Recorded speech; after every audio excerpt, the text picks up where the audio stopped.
It's Sunday, July the 16th, 2023. You are listening to episode 17 of Wes and Shelley Share, which is called View of Heaven Farm. Hello, Shelley. Hello, Wes. It's nice to meet you. No, here we are. He always acts as if we've not seen each other all day long. So, hi, Wes. Set the scene for us, if you will. Clearly, we don't have this down yet. I just like to use my voice and record on the microphone. Oh, you're so funny. So, we are sitting. It is a beautiful Sunday afternoon in Virginia. We are close to Percival. I don't know if that's exactly the mailing address or not, but Berryville, we're in Loudoun County. Round Hill. Yeah. So, and our dogs are going to bark. We're sitting on a porch swing, on a beautiful porch, looking out a beautiful yard, and you can lightly hear the wind chimes. And in the mornings, you can even be lucky enough to hear the sheep and the chickens next door. So it's a very rural atmosphere. Very, however, we've got neighbors on either side, a great property. And this happens to be the home of View of Heaven Farms, which we're going to tell you about today. So we're going to talk a little bit after halftime. I think about our experiences with Catholic Mass. So our friends that we stay with here are Catholic, and we've had some different experiences. Mainly, I guess, when Shelley lived in Germany and when I lived in Mexico, and I got to know the Conaways who we're staying with. And we went to Mass today, and we're going to just reflect a little bit about that. But we really want to talk a lot about this amazing farm and nonprofit and the mission that they have. We've been here for the week, helping out and volunteering. And that's what we're going to do. We're going to talk about. So, Shelley, what has been... You've mentioned on Facebook this has been a week of healing. So what do you find to be healing about this pace of life and just being here this week, and how is this different from, quote, your normal? Well, I mean, number one, it's just the whole summer has just been healing. It's been really nice to be back on a more humane schedule, I guess, if I can say it that way. Being able to sleep in a little more. Sleeping in means usually around 7 o'clock. Healthy mental health, I suppose, wellness. What's wonderful about being at the farm is, we're here to serve this week. We're here to work, and we'll tell you more about that. But it's just it's a different pace of life. Mm-hmm. There's a routine and there's work to be done, but at the same time, it's a lot of opportunities to kind of be unplugged, which has been wonderful, and just experience rural life. I mean, the city life tends to be traffic and fast-paced, and this is, it's get up early and go to bed late, and we're just helping, but the work on a farm is constantly, it's never done.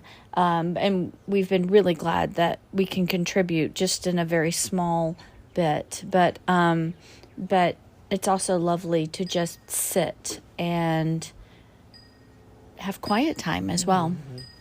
So I'm going to read a little bit off of the website for View of Heaven Farm. So you can, we'll include this link in our description and our show notes, but it's just viewofheavenfarm.org, and it says, Heavenly Produce, Angelic Employees. The View of Heaven Farm Market in Percival is open every Saturday from 9 a.m. to 1 p.m.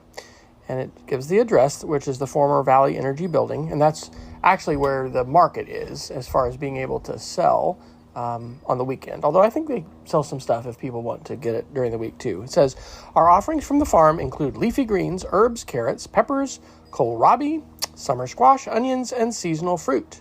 Tomatoes are coming soon. Actually, tomatoes did come this week. They just were coming in. The bakery team has a delicious assortment of baked goods each week that will satisfy your cravings, whether it be chocolate, lemon, nuts, cinnamon, or savory. They are cooking up a storm. And if you are in need of a beautiful flower arrangement, we have a glorious array to make you smile. Come see the amazing items the team has produced for you. And here's where it gets very unique. All right, so it says, the mission. Our view of heaven is a farm that provides meaningful employment to people of differing mental and physical abilities, pays a living wage, and grows food using environmentally sustainable processes. And then I'm going to read this, the why, and then Shelley, I'm going to ask you. You can start thinking about it. How would you, my question to you is going to be, how would you describe View of Heaven Farm to somebody that doesn't know about it, and you want to explain what makes it special than just a normal farm producing, vegetables and baked goods? The why. We all love having a place to belong, a place where we can make a meaningful contribution to our community, a job that we love. Neuro-diverse individuals are no different. They have the same wants and needs as the rest of us, but may need some help getting there. Thomas taught us how important being a part of life is and got us thinking about how to create a space where his friends could work for a living wage in a caring environment. Because we love gardening, it was a natural next step to create a farm opportunity. The details evolved over time to the point that we are now able to open View of Heaven Farm to employees. And there's a link there where you can read Thomas's story. And so I have known Tom since he was about 2.5 years old when I lived in Mexico City in 1992 and 93 after I graduated from college. Tom's oldest brother, Vern, is my classmate from the Air Force Academy, and I actually lived with their family for a couple years, and I got to take Tom to preschool. And it really is an amazing story of how the Conaways came to adopt Tom, and he's a son in their family and brings such joy not only to their family, but really to everyone that he interacts with. So, Shelley, if somebody was just like we were able to work the farmers market yesterday on Saturday, which is kind of the gear up day that the week is aimed towards as far as producing these different vegetables and picking the elements for the flower arrangements and putting those together and just everything. So how would you describe View of Heaven Farm to somebody who does not know anything about it? Well, number one, it's a family. And whether you are born into this family or you happen to just visit, it's definitely a family atmosphere. So there's a large farmhouse with a large property, and everybody works and everybody contributes. And the farm itself, the garden area actually, came with the house. There was a small garden area, which has now expanded to a very large garden area of raised beds. What I love about it is that it has responsible farming.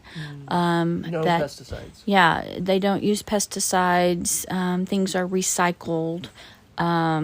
They work very hard to try to find just the right plants that complementary. Yeah, that complement each other. Also, their oldest daughter, who at this time is the farm manager, master gardener, is a master gardener, and she's very into local plants and making sure that those are native plants. And so the whole yard is filled with plants that are native to this area of Virginia. And that's absolutely wonderful. So it's a learning process. I'm always learning because they don't use pesticides and things. You get to know bugs and harmful bugs. And sometimes you're harvesting vegetables, and sometimes you're squishing bugs, and sometimes you're getting rid of bug eggs. And so it's wonderful to learn how to do that in a way that's good for the environment. Also, you need to know your bees, because there's a lot of people that keep bees here, and And so which bees are the pollinators and which bees. And so having that and learning about that is also very interesting. As a school teacher, it's nice to come and see a group of young adults who are being taught to, mentored and a skill set that definitely is about getting along and building community and being kind, but also being responsible and being a hard worker. And so a lot is expected, but it's done in a way that's kind and supportive and appropriate for each young adult's needs. A lot of them are physically challenged, and then a lot of them are neuro-diverse. And so, as I know as a teacher, that each young adult needs what they need, and so it's equitable and trying to find what each person is good at, and then letting them serve in a way that is on their gifts and the levels that they can do. So I think we can maybe describe a little bit some of the different things that we've done, how big the teams have been, and kind of what we've been able to do. My favorite part was definitely getting to learn how to drive the zero-turn mower. So I have not driven a riding lawnmower since I was in 5th grade, and we lived in Columbus, Mississippi, and Dad was the T-37 Student Squadron Commander, and we lived on base, and we had a kind of a corner lot, and the neighbor next to us had this riding lawnmower. And anyway, I got to use his riding lawnmower, and I mowed his grass and I mowed ours. But anyway, it's actually fun. And what it reminds me of is when I grew up, I had a big wheel, and this was in like the mid to late 1970s.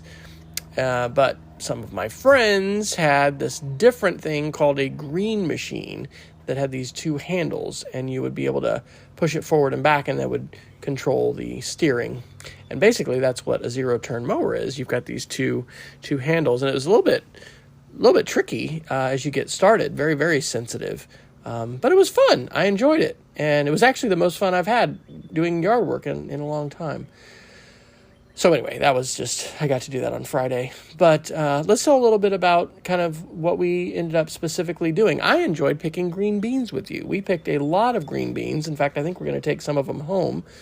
When we started, I was like, well, I'll just sit crisscross applesauce here on the ground and pick it. And then after that, for a while, I was like, well, no. It was a lot better to use a chair. But so many green beans, and such a labor-intensive harvesting process. Like with some things, you would think about factory farms and stuff like that. I don't know how you would mass harvest green beans, because they just, you're so delicate, and use these little snips to clip them off. But I definitely am looking forward to cooking those and enjoying those, just like we had the raspberry, wasn't a tart, but what was it, like a raspberry sweet bread today. And Shelley had picked each of those raspberries, and anyway, it's just, I don't know, that's something natural, I guess, that when you've, labored a little bit to have a small part in the harvesting of a fruit or a vegetable, you enjoy that a little bit more. So what were some of the teams besides the green bean picking with me that you did, and kind of give people a picture of how many people and sort of what the different roles of different people were? Well, I first started by working with the flowers. So there's a flower team, and they do sell bunches of bouquets at the farmers. It's one of the best sellers. Yeah. And so there's a variety of zinnias, or as I would say, zinnias, sunflowers, mixed in with some native plants like mountain mint.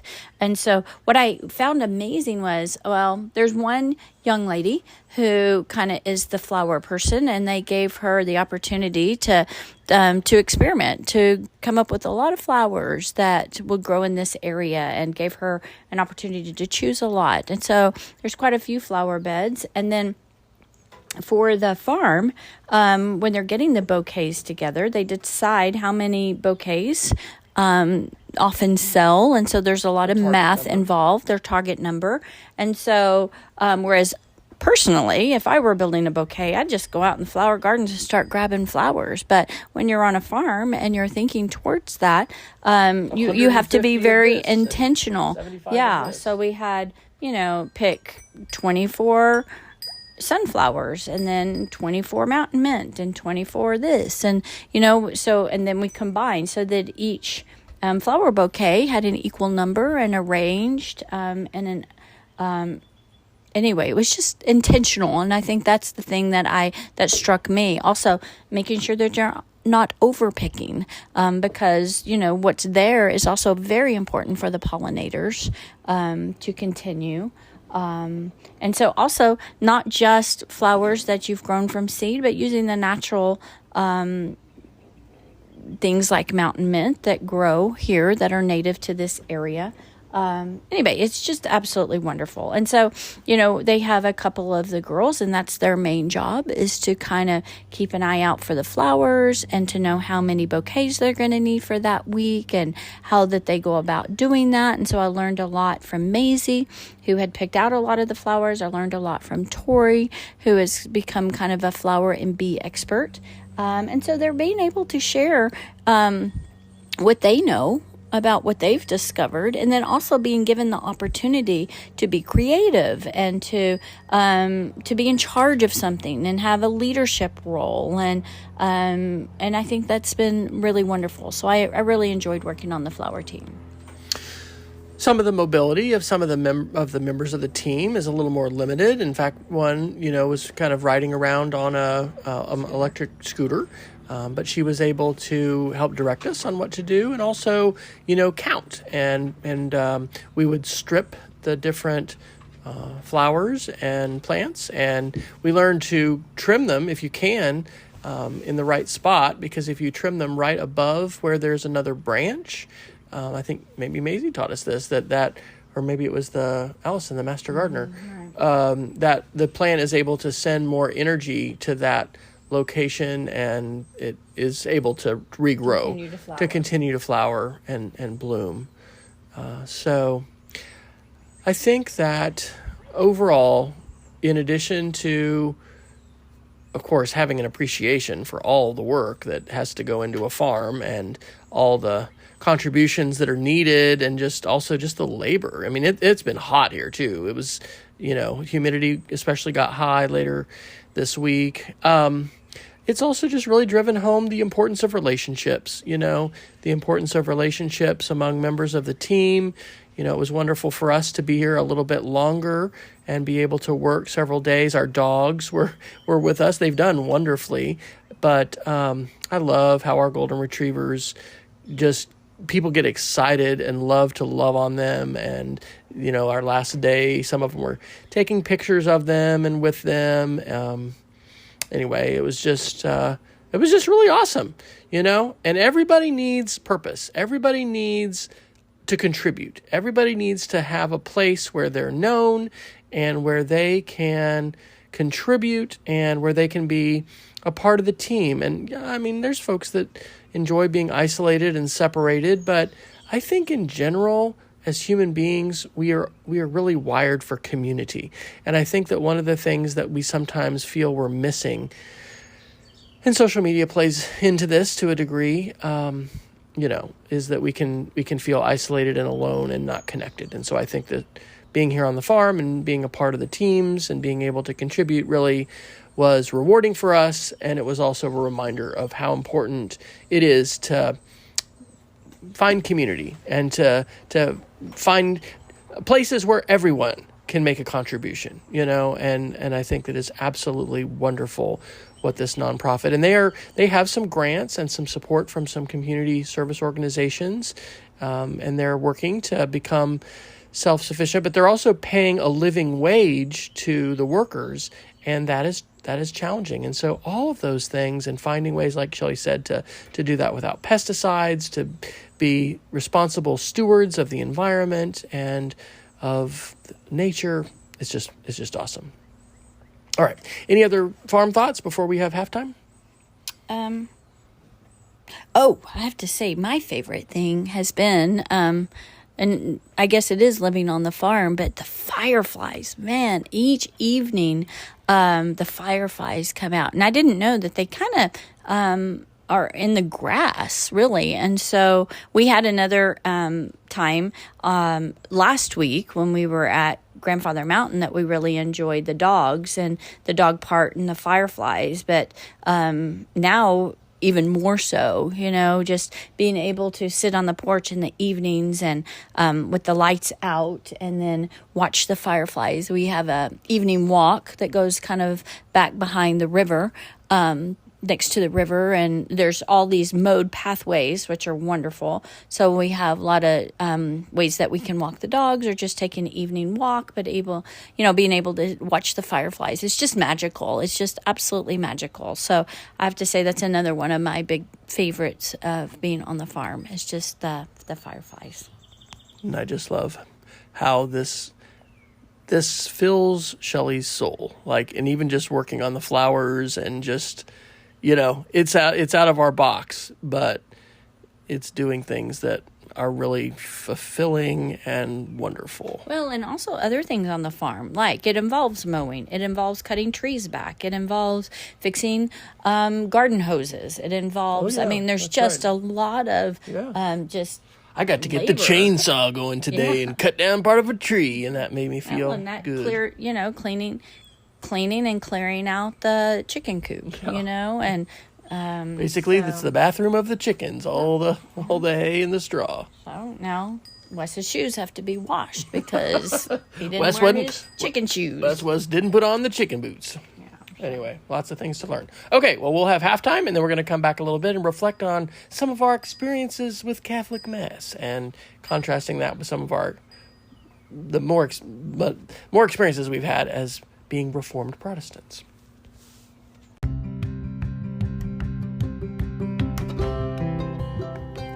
This episode of Wes and Shelley Shares is brought to you by Cook with Wes. Cook with Wes is my, Wes Fryer's, personal passion project, sharing lots of food photos, a few recipe videos, lots of barbecue and smoked meat adventures, and many other recipes from my indoor and outdoor kitchens.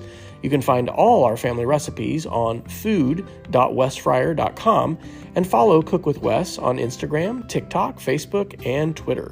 If you're on Mastodon, and really, why not? Since Twitter has become a bit of a dumpster fire, you can search for the hashtag CookWithWes to find my latest food shares there.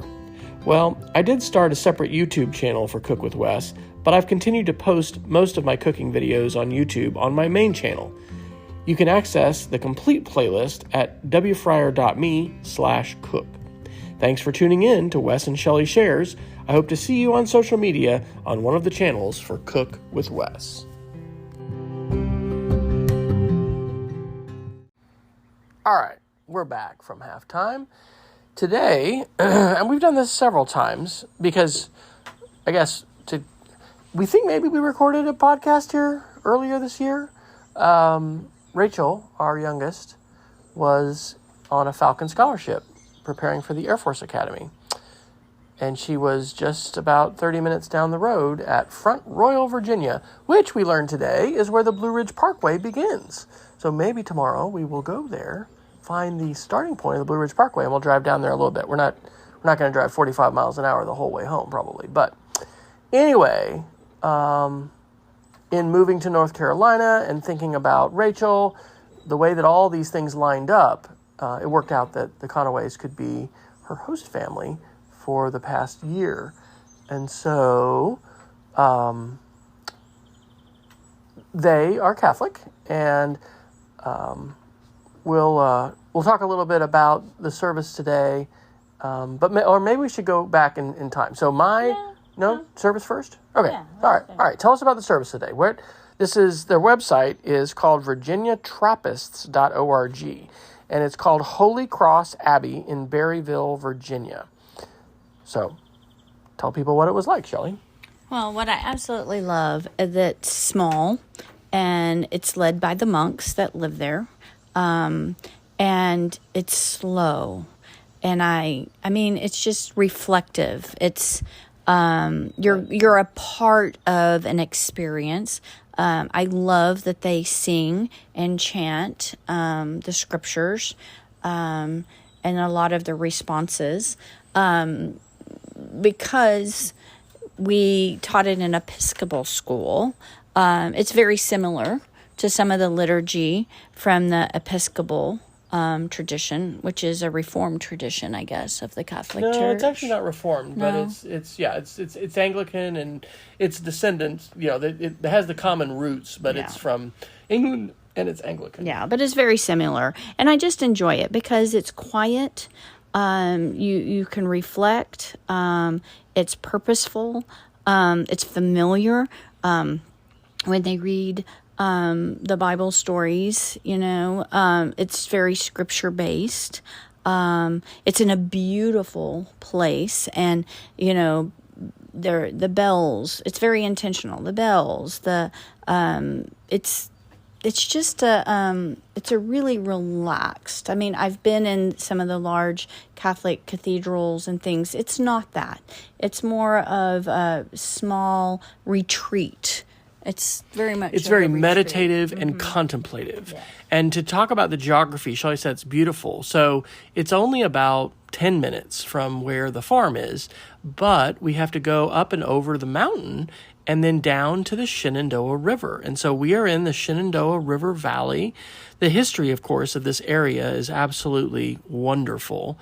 And we just turn off sort of right after we cross the Shenandoah River, and then this road follows the river, and they have a cemetery there where actually Vern, the father of the family here, is working, making arrangements for folks that want to be buried or have their ashes scattered and buried. In a very natural Yes. way. I mean, it's all natural. I mean, it's renewal. It's back to earth. I mean, there are no headstones, and there are no. I mean, it's a very natural burial. Yeah, but just absolutely beautiful. And I think what they said, they used to have 60 monks at the monastery. They have 11 now. There was a visiting nun today, and there were maybe 4 or so visiting Brothers from another priests in another order. One of the things, but Shelley and I both grew up Presbyterian. She grew up in Lubbock, Texas. I grew up in Manhattan, Kansas. We ended up meeting through Westminster Presbyterian Church in Lubbock, Texas, actually on a mission trip to Tijuana, Mexico in 1995. And so it's actually proven to be an absolutely wonderful thing that we share our faith, and that we have a similar, we know a lot of people that don't have similar faith histories and backgrounds, but that's been, part of our story. So learning about the Episcopal traditions, which were quite different from what we were used to, I think really gave us an appreciation. And then a number of years ago, my spiritual director, Kurt Gruhl, introduced me to this website called Pray As You Go. And it is a free website that the Jesuits of Britain create, and they have short 10 to maybe 15 minute, usually 12 or 13 minute meditations that begin with bells, or what are those called? Chimes. Has some music, has scripture, and then some opportunity for reflection. Not really a sermon, but really an opportunity for reflection. And one of the cool things, and I don't know if Catholics call it the lectionary in the Protestant world, and I think in the Anglican world too, they call it the lectionary. You have this selection of scripture that's going to be throughout the year. And so one of the cool things is I happened to listen to that meditation this morning before church, and then that was one of the scripture readings. So it's kind of cool because you end up meditating on the scripture, and then you go to the service, and then you hear about that as well. So it was a mix, as Shelley said, of chanting and singing, of liturgy. And so there was a book, and I was able to follow along and read some of it. A lot of the folks know exactly what the liturgy is, and so they have that memorized. And the scripture read in English, a little bit of Latin, and then a homily that was shared by the priest. So it was really, really wonderful. And, it's one of the things, of course, that's different about going to a Catholic Mass is, as Protestants, we can't participate in communion. And so, I don't know, at one point, that felt a little more awkward to me. Now it's just, that's okay. You know, that's the way that is. It's different, but we're still very much welcome and really, I think, enjoy the worship and the intentionality and the meditative and contemplative focus. And it's definitely really different having 11 monks, you know, at the front of the church and then being led by them and they're chanting. And they, boy, Vern could tell us, but I mean, every day, it's almost like a it is. praying it's a to part of Mecca. the monk order. But Don't even say well, that. No, I'm not, honey. I'm just saying, like, Muslims have a ritual of how often they pray, and it's very ordered. And so that's what I'm saying is that they are similarly gathering for prayer and gathering, you know, for worship. I think maybe every three hours or 6 hours, right? The monks don't talk. Right. I mean, they have taken a vow of silence, right. And so that is, you know, they have different parts of their day that are scheduled for getting up and for praying and for working, and it's definitely it's a very part of their life. It's a very style. disciplined, contemplative, and they're not on the internet and they're not on their phones, and you know there's a word for this, but it's cloistered maybe, you know, because they are intentionally separating themselves from a lot of things going on with the world, you know, so that they are able to draw closer to God. But like this worship service, they're able to be in service in the community and worship collectively together. But it really is special. I mean, it's something very different, and I don't know that I've in the past in going to Catholic Mass, I don't think I've experienced anything quite like this. Right. So what's your history? About Catholicism. So I guess I when I lived in Germany, it seemed like on base there were different services, but there was always a Catholic service on base. And so when I didn't really have a church home and there wasn't a Protestant service, then I went to the Catholic Mass because I wanted to go to church. And one thing that I find, a lot of people that have grown up Catholic, that is just a part of your family culture. That's just what you do. You go to church on Sundays. Even some of the soldiers, even if they had been out all night long on Saturday night, they still got up and they went to church on Sunday morning. They went to Mass. And so that was something that I enjoy doing because it was a part of my routine. And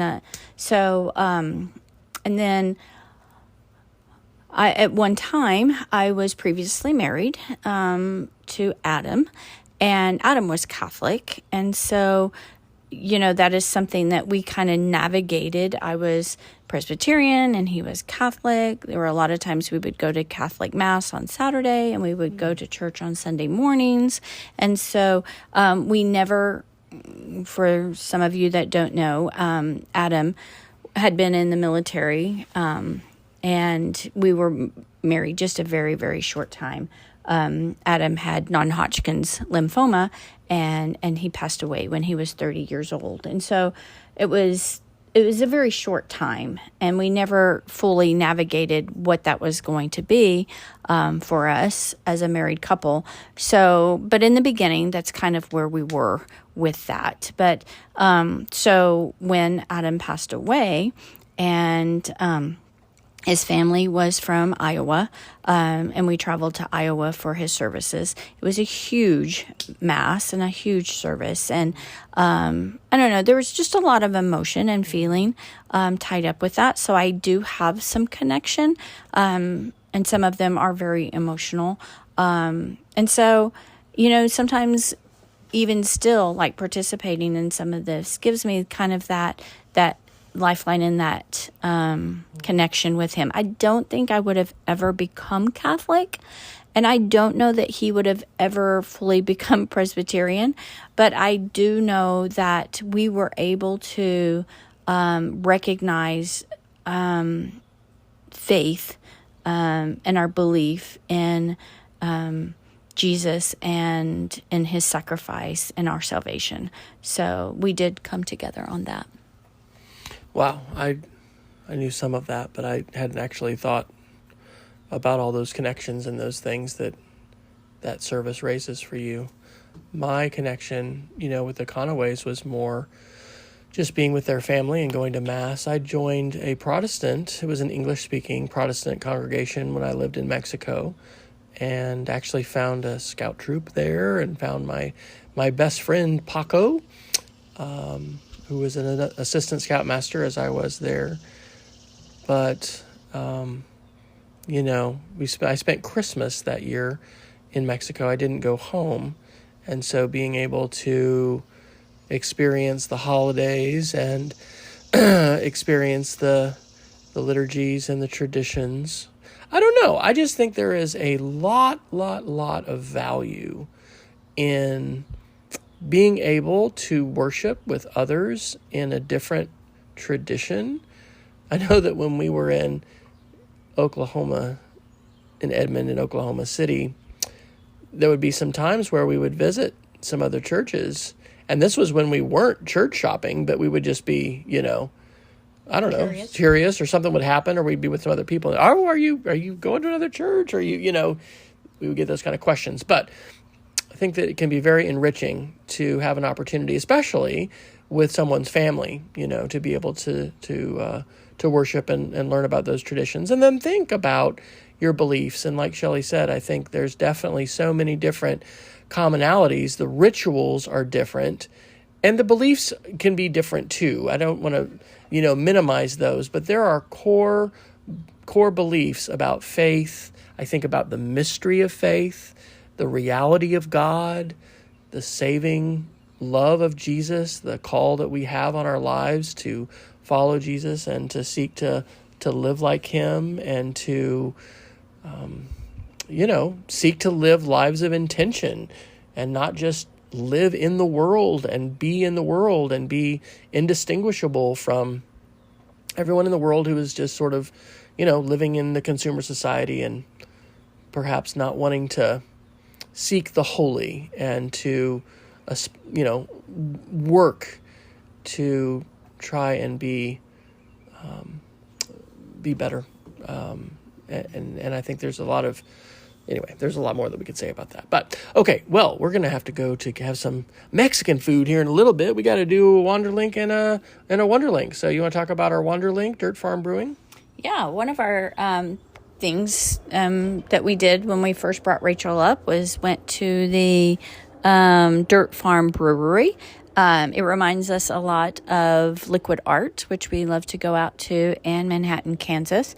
It's a winery as well. So they have a brewery and a winery, and it's at the top of the mountain. And so our favorite part, of course, we love atmosphere and we love being outdoors. And so this is the best of both worlds. So going up to the top of the mountain and being able to look out over the Shenandoah Valley, you can see all the different farms and... So great food, great company, good beer. I haven't had any of the wine though. Mm-mm. I need to do that. I've just tried the beer. But anyway, sometimes they have live music. Other times it's just great conversation. They have a variety of food trucks that come out at different times. And so it's just a wonderful place, beautiful place to be. And we enjoy being outside. Okay, and we'll include that link in our description and try to do that in our show notes as well. And then our Wonder Link is, let's just shift gears a little bit, the Indian Moon Lander, the Indian Moon Mission and Lunar Lander. And so Reuters reported yesterday on July 14th, India blasts Chandrayaan-3 lander towards Moon's South Pole. And they'd actually, I guess, had a failed mission. But if successful, they're going for the end of August. So it's like August 23rd. So for those of us in the classroom or wherever you are, this is going to be cool, but we'll actually be in school. They are seeking to land this non-crewed, so no humans, robotic mission on the south pole of the moon, which I think would be it'd be number one, the first time India had successfully landed. They had a malfunction previously. Anyway, it's exciting. India then would become the third nation the Soviet Union and now Russia and the United States are the only two countries that have successfully landed. Although China's been trying as well. Yeah, China's been trying as well. In fact, there was another article I read this week that China is going to use 2 different rockets because you have to have a pretty big rocket to get both the lunar lander and the astronauts and everybody. So they're going to use a 2 rocket system in order to do that. And they're going to try to do that, I want to say, by 2030. But the Artemis program for the United States is still aiming for 2025 for human beings setting foot on the moon. And this mission from India is a big mission. And of course, there's all kinds of stuff we could say about it. But we're space geeks. We enjoy following this kind of stuff. And that's what Wonderlinks are all about. So I will end up adding this to my classroom Wonderlinks, even though it's not the school time right now, because I'm sure I'm going to talk to my kids about this. And you can find that at lessons.westfriar.com. And then you can click on the Wonderlinks that are at the top. So we have, I think, talked for a little more than 30 minutes, Shelley. Is there anything else you would like to share reflecting on our experiences going to Mass today, or thinking about the farm, or kind of just this week as we've been away from home with our dogs and experiencing a slower pace of life? Well, wherever you are, I hope that you're supporting local businesses, and Wes and I love going to the farmers market, and I think when I go to the farmers markets now in Monroe and Charlotte, I have a greater appreciation of how much work goes into harvesting and cleaning and providing that. So definitely seek out your local farms, and I encourage you to support that wherever you are. Awesome. So when you're not listening to us, you can check us out online. You can go to shelleyfriar.com/podcast, and we've got links to connecting to us. I actually did a little almost hour video this week talking about social media diversification, and there's all these different platforms now, and there's other, Threads from Meta and Blue Sky and Mastodon and K-12 Leaders. Anyway, those are 4 new ones that I'm starting to use. But anyway, you can connect to us a bunch of places. Shelley's on Facebook, and I am still on Twitter as well. So, Shelley, what are we going to encourage people to do as we sign off today? I encourage you to go out. Go outside, stay curious. And have adventures. That's right. Keep exploring. Until next time, take care, everybody. Wes and Shelley Share is a weekly podcast recorded and published on Sundays by Wesley and Shelley Fryer of Matthews, North Carolina. Learn more and find links to connect on social media to Wes and Shelley by visiting shelleyfryer.com/podcast. Content on this podcast is licensed under a Creative Commons Attribution Only 3.0 license. The Wes and Shelley Share podcast is recorded and published with Anchor and distributed on all major podcast channels, including Apple Podcasts, Spotify, Google Podcasts, Pocket Casts, and more. Please share our show on social media and tell others about us. Let us know on Facebook or via other means what you like about the show, that you're listening, and if you have any suggestions for future episodes. Stay curious, go outside, and keep exploring.